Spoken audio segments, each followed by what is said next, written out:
Everyone, welcome back to this channel.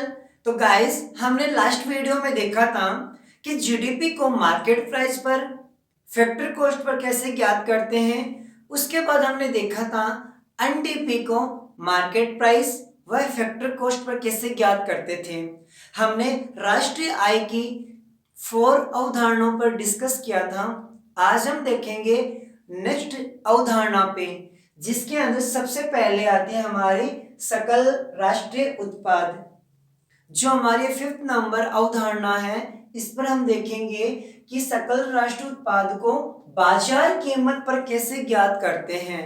तो देखो, बाजार कीमत पर सकल राष्ट्रीय उत्पाद को कैसे ज्ञात किया जाता है। सबसे पहले हम क्या करते हैं, इसकी एक परिभाषा पर डिस्कस करते हैं।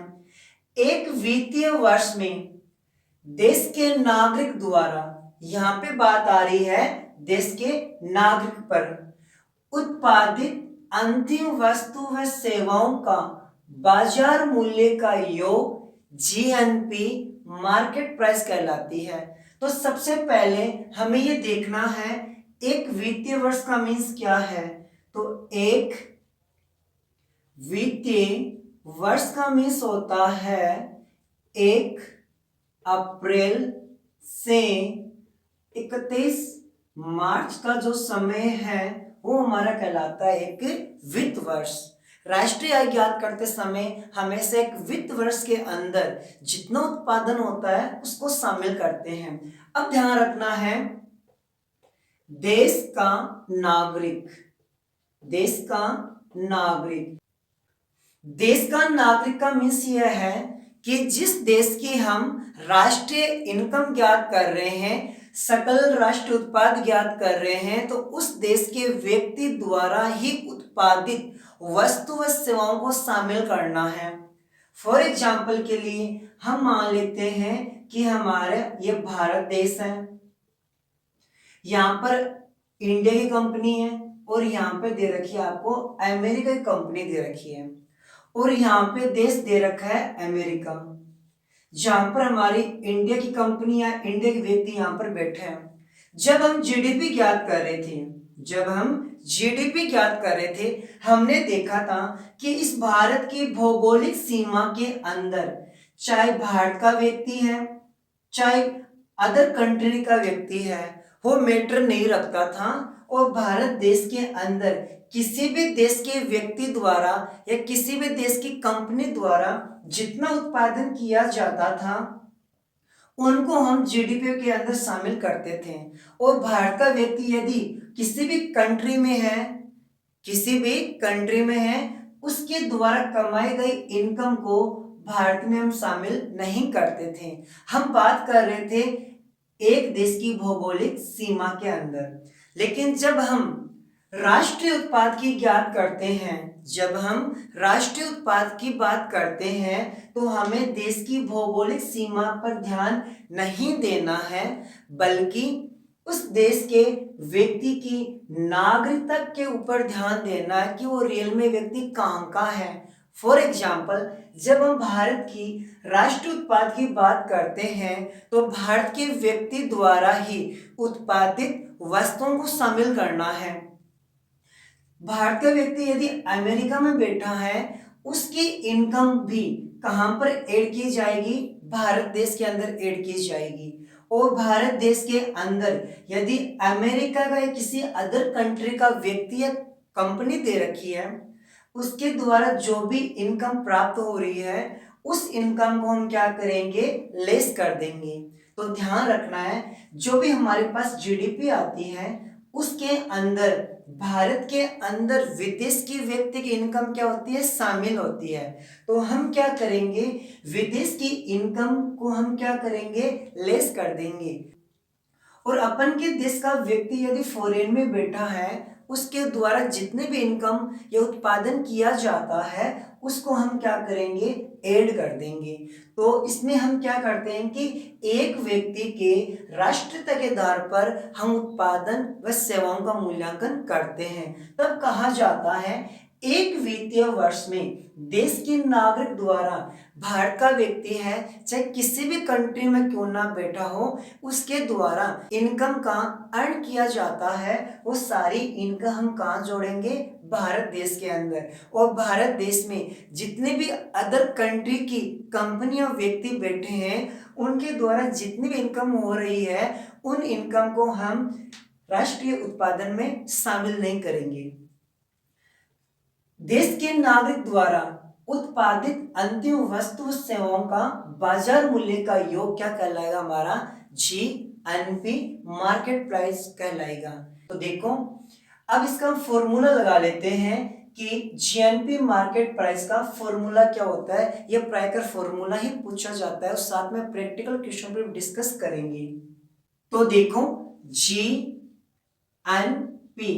मार्केट प्राइस का फॉर्मूला लगता है जीडीपी मार्केट प्राइस, यानी जो हमारे देश की जीडीपी आई है उसमें हम क्या करेंगे, उसमें हम ऐड कर देंगे NFIA।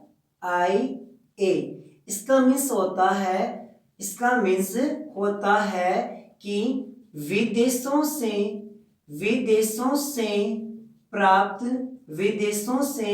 प्राप्त शुद्ध साधन आय, विदेशों से प्राप्त शुद्ध साधन आय मीन्स हो जाता है net foreign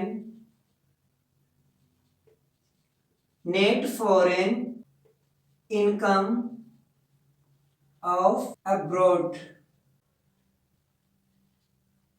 net foreign income of abroad यानी कि जो हमारे देश के अंदर विदेश की इनकम है उसको हम क्या करेंगे, लेस, और विदेशों के अंदर जो भारतीय व्यक्ति की इनकम है वो कर देते हैं ऐड, तो हमारी कहलाती है net foreign income of abroad. तो हमारा जीएनपी मार्केट प्राइस का फॉर्मूला लग जाता है कि जो हमारी जीडीपी है मार्केट प्राइस के अंदर, उसमें विदेशों से प्राप्त शुद्ध साधन आय को जोड़ देंगे। विदेशों से प्राप्त शुद्ध साधन आय का मीन्स है विदेश के अंदर जो भारतीय लोगों की इनकम है, मान लीजिए 100 करोड़ दे रखी है, और इंडिया के अंदर अदर कंट्री की जो इनकम है उनकी कंपनी द्वारा लोगों द्वारा मान लीजिए 70 करोड़ दे रखी है। तो हम क्या करेंगे, 100 करोड़ में से 70 करोड़ लेस कर देंगे, जो हमारे पास 30 करोड़ जो इनकम आएगी वो हमारी क्या कहलाएगी, NFIA कहलाएगी। यानी विदेशों में जो भारतीय इनकम है उसमें से भारत देश के अंदर जो विदेशों की इनकम है वो हम क्या करेंगे, लेस, तो हमारे पास आ जाता है NFIA आ जाता है। तो ये हमारे पास हो जाता है जीएनपी मार्केट प्राइस। तो अब अगली नेक्स्ट आती है हमारे पास जीएनपी फैक्टर कॉस्ट पर बात करते हैं। साधन लागत पर सकल राष्ट्रीय उत्पाद यानी कि जीएनपी फैक्टर कॉस्ट। तो जीएनपी फैक्टर कॉस्ट ज्ञात करने के लिए इसके हम परिभाषा बना सकते हैं एक फॉर्मूले से। इसका फॉर्मूला लगता है जीएनपी, जो हमने अभी मार्केट प्राइस ज्ञात किया है उसमें से हम आईटी को लेस कर देते हैं और एस को ऐड कर देते हैं। आईटी का मीन्स होता है अप्रत्यक्ष कर, यानी कि इनडायरेक्ट टैक्स को तो हम लेस कर देंगे। एस का मीन्स होता है सब्सिडी, यानी अनुदान को हम क्या करेंगे, ऐड कर देंगे। हम देखो जब फैक्टर कॉस्ट की बात करते हैं ना, तो साधन लागत का मीन्स ये है कि जब बाजार के अंदर वस्तुएं आती है तो उसमें बहुत सारे टैक्स जुड़ जाते हैं। तो जब साधन लागत की बात करते हैं तो उस टैक्स को वापस हमें घटाना होता है, इसलिए हम क्या करते हैं, जो मार्केट प्राइस पर हमने अभी ज्ञात किया था उसमें से टैक्स को हम क्या करेंगे, लेस कर देंगे। तो सरकार कुछ छूट भी देती है, सब्सिडी देती है, उनको वापस हम क्या कर देते हैं, ऐड कर देते हैं। तो हमारे पास आ जाता है साधन लागत पर सकल घरेलू उत्पाद। तो इसकी परिभाषा बनाई जा सकती है कि साधन लागत पर सकल राष्ट्रीय उत्पाद ज्ञात करने के लिए बाजार कीमत पर बाजार कीमत पर सकल राष्ट्रीय उत्पाद में से अप्रत्यक्ष कर को घटा दिया जाता है व अनुदान को जोड़ दिया जाता है तो हमें जीएनपी फैक्टर कॉस्ट प्राप्त होती है। कई बार एग्जाम के अंदर हमें ये प्रैक्टिकल क्वेश्चन दे दिया जाता है कि जीएनपी मार्केट प्राइस आपको दे रखा है 200 करोड़, फिर आपको आईटी दे रखा है, इनडायरेक्ट टैक्स दे दिया 20 करोड़, फिर आपको दिया जा सकता है सब्सिडी 5 करोड़ और बोला जा सकता है कि आपको ज्ञात करना है जीएनपी फैक्टर कॉस्ट। तो जीएनपी फैक्टर कॉस्ट आपको ज्ञात करना है। तो यदि आपको जीएनपी फैक्टर कॉस्ट का फॉर्मूला पता है तो आप इसको सेकंडों में सॉल्व कर सकते हो। कैसे? जीएनपी फैक्टर कॉस्ट का फॉर्मूला लगता है GNP market price minus IT plus अनुदान। जीएनपी मार्केट प्राइस कितना दे रखा है 200 करोड़, उसमें से हम क्या करेंगे, आईटी दे रखा है 20 करोड़ को लेस कर देंगे और इसमें क्या ऐड कर देंगे, अनुदान को यानी कि सब्सिडी ऐड कर देंगे तो हमारे पास हो जाएगा 185 करोड़।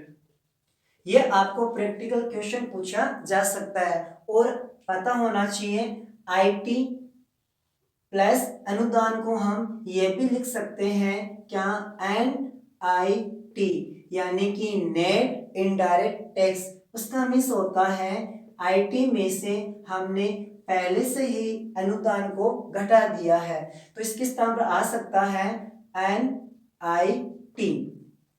तो हमने अभी GNP market price, GNP factor cost पर डिस्कस कर लिया है। नेक्स्ट अवधारणा आती है हमारी शुद्ध राष्ट्रीय उत्पाद, जिसको हम मार्केट प्राइस पर और फैक्टर कॉस्ट पर दोनों पर हम ज्ञात करेंगे। तो देखो कि बाजार कीमत पर शुद्ध राष्ट्रीय उत्पाद यानी कि एनएनपी मार्केट प्राइस। तो देखो एनएनपी मार्केट प्राइस ज्ञात करने के लिए हमें क्या करना होगा, तो जब भी हमें शुद्ध की बात करते हैं, जब भी हम नेट पर आते हैं तो एक ही फॉर्मूला लगता है कि जब भी ग्रोस से आप नेट पे आओ तो ग्रोस में से आप डेप्रिसिएशन लेस कर दो, आप आ जाओगे नेट पे। तो देखो हम फॉर्मूला लगा लेंगे जीएनपी मार्केट प्राइस में से यदि हम डेप्रिसिएशन मूल्य को घटा देते हैं, मूल्य ह्रास को घटा देते हैं तो हमारे पास आ जाता है एनएनपी मार्केट प्राइस। तो देखो डी का मिस होता है मूल्य ह्रास, डी का मिस क्या होता है, मूल्य ह्रास। तो देखो अब इसकी परिभाषा आराम से बनाई जा सकती है कि बाजार कीमत पर शुद्ध राष्ट्रीय उत्पाद ज्ञात करने के लिए बाजार कीमत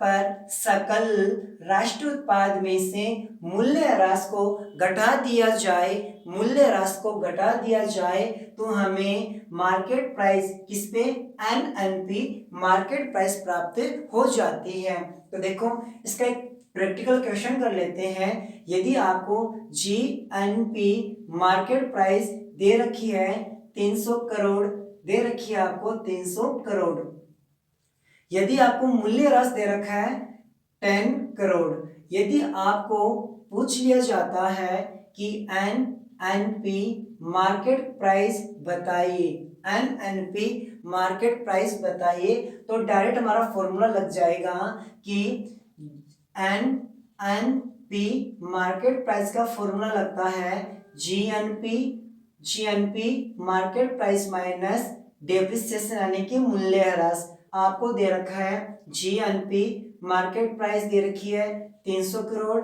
जीएनपी मार्केट प्राइस दे रखी है 300 करोड़, उसमें से हम क्या करेंगे, डेप्रिसिएशन दे रखा है 10 करोड़, लेस कर देंगे 290, आपके पास आ जाएगा करोड़ रुपए। तो ये हम ज्ञात कर सकते हैं एनएनपी मार्केट प्राइस।